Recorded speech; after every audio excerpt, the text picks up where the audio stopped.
Bismillahirrahmanirrahim. Assalamualaikum warahmatullahi wabarakatuh dan selamat pagi.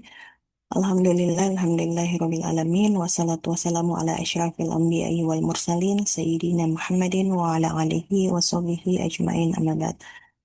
Alhamdulillah, adik-adik sekalian, kita bertemu kembali di mata kuliah metode perbaikan dan perkuatan tanah. Untuk pertemuan yang ketiga ini, silahkan kalian menyimak ya video pembelajaran yang saya share. Terus kemudian nanti mengisi feedback yang akan saya share di kolom komentar. Baik, kita mulai saja ya.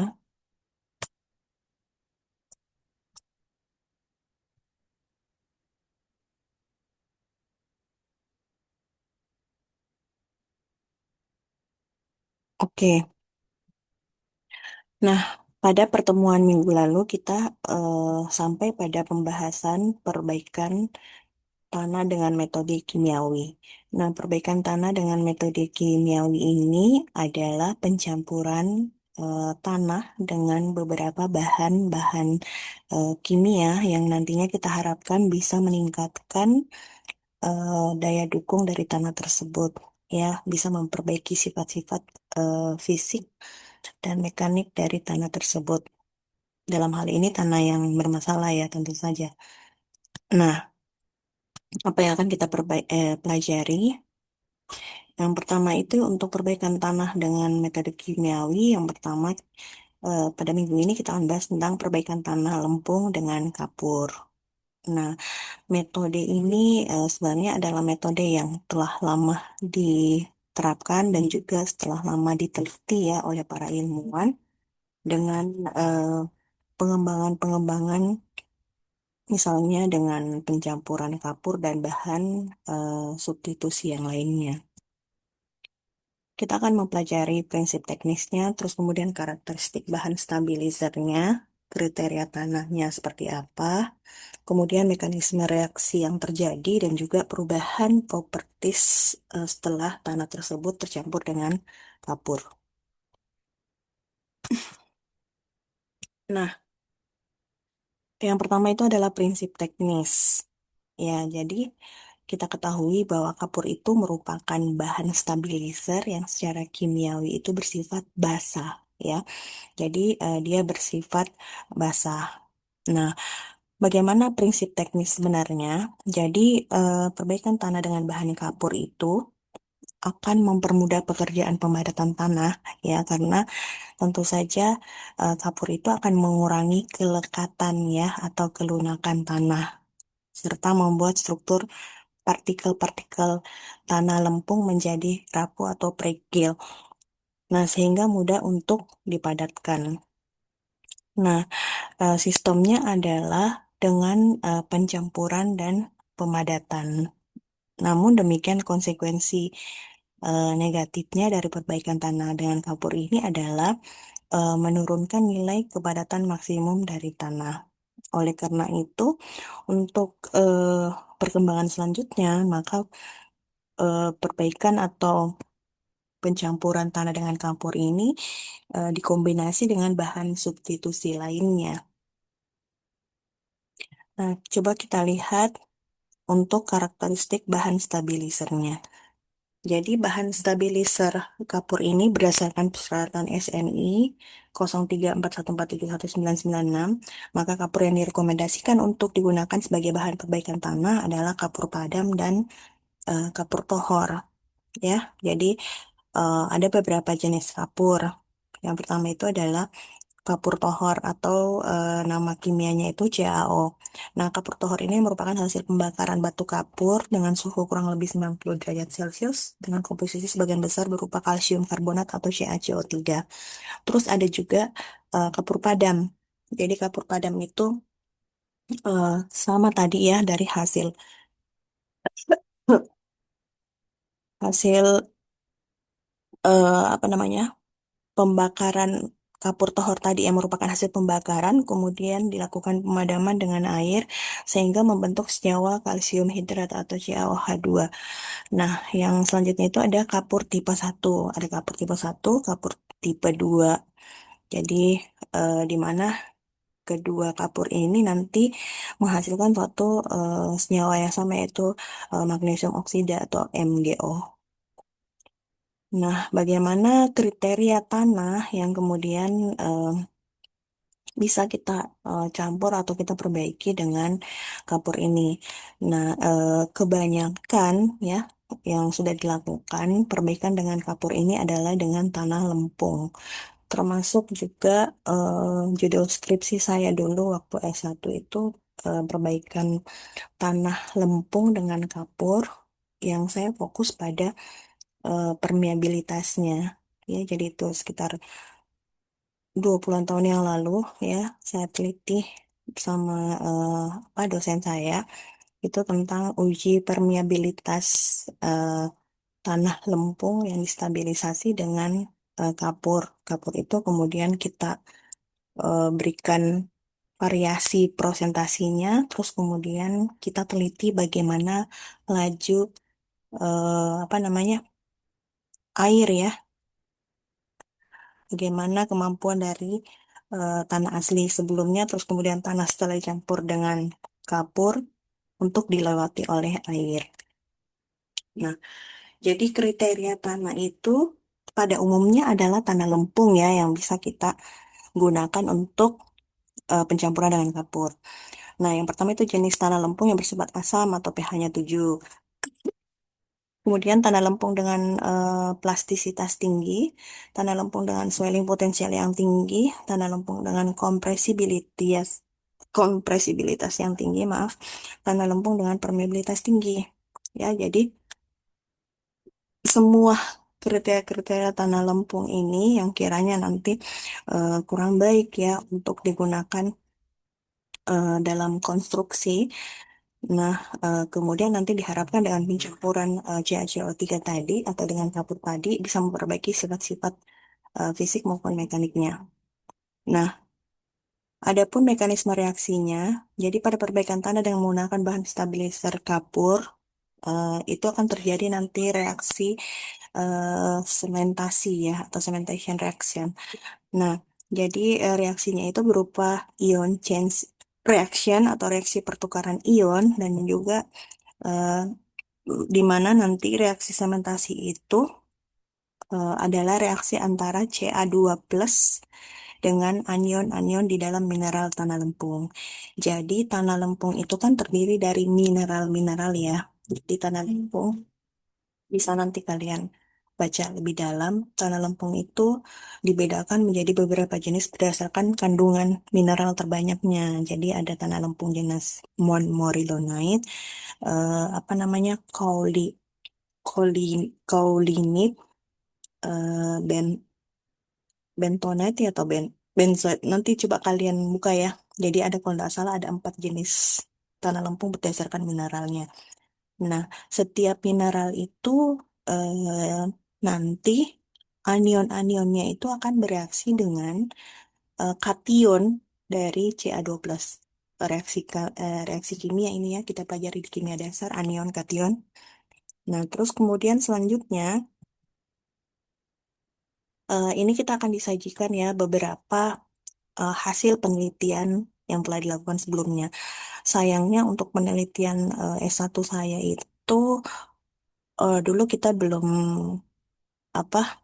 Dulu kita belum ada publikasi secara ini ya, publikasi publikasi online. Jadi kita masih menggunakan publikasi secara fisik. Nah, jadi itu juga saya tidak tahu di mana ini lagi skripsi saya ya. Saya tidak, saya arsipnya kalau tidak salah arsipnya hilang ya. Tapi kalau misalnya kalian jalan-jalan ke perpustakaan Unhas, pasti kalian bisa temukan ya masih ada tersimpan. Nah, beberapa penelitian dengan menggunakan campuran tanah terhadap kapur itu telah dilakukan. Yang pertama ini ada penelitian ya dari internasional ya. Ini untuk mengetahui pengaruh mineral tanah terhadap jumlah kapur yang dibutuhkan dan dampaknya terhadap kuat tekan bebas atau unconfined compression strength. Nah, biasanya kita dalam mengetahui bagaimana daya dukung tanah itu, eh, kita menggunakan pengujian UCT. Jadi kalau pada beton ada uji tekan beton, pada tanah juga ada uji tekan tanah namanya unconfined compression strength atau unconfined compression test. Nah, jadi ada beberapa percobaan yang dia membandingkan bagaimana sih pengaruh jumlah kapur ya, atau dalam hal ini ya bisa kita sebut sebagai presentasi penambahan kapur terhadap berbagai jenis mineral tanah. Jadi di sini ada 4 jenis mineral tanah, yaitu eh, Georgia kaolin, terus kemudian Victoria clay, Beaumont clay, Wyoming smectite. Nah, jadi keempat jenis mineral lempung ini kemudian kita campur dengan kapur ya dengan prosentase 0%, 2%, 4%, 6%, 8%, 10%, dan 12%. Ya, jadi kalau kita menarik secara keseluruhan untuk bisa kita bandingkan itu persentase yang diambil itu 0, 2, 4, dan 6 ya. Sini kan kita dapat presentasi semuanya itu 0, 6 sampai 6. Nah, jadi di sini kita bisa lihat ya bahwa untuk eh, yang warna ungu ini ya, Wyoming smectite, jenis mineral Wyoming smectite ini, tanah dengan jenis mineral ini dia nanti apa namanya, seiring dengan penambahan penambahan eh, kapurnya, sebenarnya dia apa namanya, dia memiliki waktu, dia dia cukup ya, cukup memiliki waktu yang lama ya terhadap proses reaksi tersebut ya. Jadi misalkan ya untuk 0%, 0% itu berarti dalam kondisi mineral asli tanpa campuran kapur. Di sini kita lihat kuat tekannya yang paling tinggi itu adalah jenis yang Georgia, yang merah, yang ini. Nah, ini yang paling tinggi kuat tekannya. Terus kemudian untuk variasi 2%, jadi kita bisa lihat eh, masih sama juga ya. Tetapi yang paling tinggi itu adalah tanah Kolin. Terus kemudian 4% juga seperti itu. Kemudian kita lihat dengan variasi 6%. Ternyata di variasi 6% kita bisa lihat bahwa jenis tanah yang warna hitam Victoria Clay itu memiliki nilai UCCS itu lebih tinggi dibanding dengan jenis mineral yang lain. Ya, di sini kita bisa lihat bahwa dengan penambahan kapur sebesar 6%, maka akan memberikan kuat tekan yang paling besar itu terhadap tanah jenis eh, Victoria Clay. Ya, yaitu sebesar 325 ya, 325 psi. Nah, ini adalah kuat tekan tertinggi sebelum mengalami keruntuhan ya. Kalau kita bisa lihat kalau kalau di variasi yang warna hijau ini diamond clay, itu dia di eh, apa namanya? Dia akan mengalami eh, kuat tekan 200 ya. 200 yang tertinggi. Kalau di variasi Weming Smithik, dia akan memiliki kuat tekan tertinggi itu di 200 pada variasi 12%. Ya, jadi itu hasil hasil apa namanya? Hasil uji tekan atau unconfined compression strength-nya. Nah, selanjutnya untuk perubahan propertiesnya setelah kita mencampur dengan kapur tersebut, maka kita mendapatkan beberapa perubahan sifat properties. Jadi perbaikan tanah dengan bahan kapur ini sebenarnya memiliki beberapa tujuan ya, tergantung dari kondisi tanah yang ada dan kebutuhan konstruksi yang akan dibangun di lapisan tanah tersebut. Nah, yang pertama tentu saja akan terjadi perubahan sifat indeks tanah ya. Jadi sifat indeks tanah itu perubahannya bisa mengalami perubahan. kadar air, ya, perubahan plastisitas. Nah, terus kemudian yang kedua itu mengalami perubahan kekuatan tanah. Bisa kita lihat tadi dari hasil UCT-nya. Nah, terus kemudian perubahan swelling potensial, ya, bagaimana dia mengalami perubahan volume ketika dibebani. Terus perubahan sifat permeabilitas, ya, perubahan sifat permeabilitas ini yang pernah saya lakukan. Terus kemudian perubahan sifat kompresibilitas. Nah, untuk detailnya, eh, jadi kan begini, banyak penelitian yang telah dilakukan, ya, khusus untuk satu jenis ini, ya, dengan bahan stabilizer CaCO3 atau kapur ini telah banyak penelitian yang dilakukan, di mana setiap penelitian itu eh, apa namanya ya, setiap penelitian itu fokus, jadi tidak langsung membahas semua perubahan yang ingin diteliti. Biasanya itu berdasarkan satu sifat atau dua sifat. Nah, yang pertama itu perubahan sifat indeks. Perubahan sifat indeks ini, kalau kita lihat dari penelitian Ranas et al. Di sini, ya, et al. 2012 mengatakan bahwa mekanisme fisika kimia akan mengubah sifat indeks dari tanah campur dengan kapur. Nah, akibatnya itu pembentukan ketebalan lapisan ganda yang terdifusi dan perubahan produk dari reaksi antara kapur dengan tanah. Jadi di sini kita bisa lihat, ya, eh, ada perubahan batas cair. Ya, jadi dia fokus pada batas cairnya, ya, di mana dengan pencampuran eh, apa namanya, pencampuran dengan kapur itu, terus kemudian dengan eh, variasi curing time-nya atau waktu pemeramannya dari 0, 10, 20 sampai 30 hari, nanti akan didapatkan nilai eh, apa namanya, batas cairnya, ya, liquid limitnya seperti ini. Nah, jadi di sini kita bisa lihat, ya, ini juga kadar prosentasi lime atau kapurnya. Terus ini adalah perubahan batas cairnya.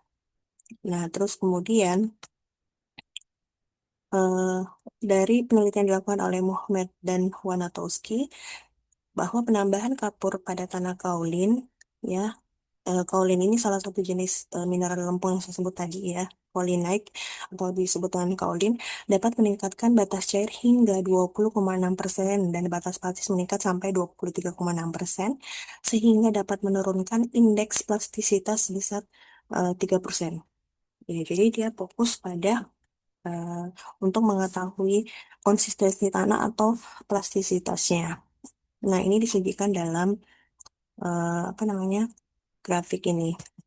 Kemudian perubahan kekuatan tanah. Nah, kekuatan tanah itu bisa diteliti dengan pemeriksaan UCS, ya. Pemeriksaan UCS itu di sini kita bisa lihat dengan variasi penambahan kapur, ya.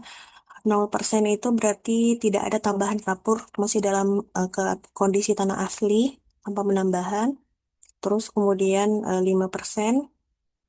Di sini yang divariasikan, kalau kita bisa lihat, yang divariasikan itu adalah pemeramannya. Untuk prosentasi kapurnya itu sama semua, ya, 5%. Nah, untuk 0 hari, 7 hari, 14 hari, 12 hari. Kita bisa dapatkan bahwa di sini yang paling tinggi nilai UCT-nya atau kuat tekannya itu adalah untuk jenis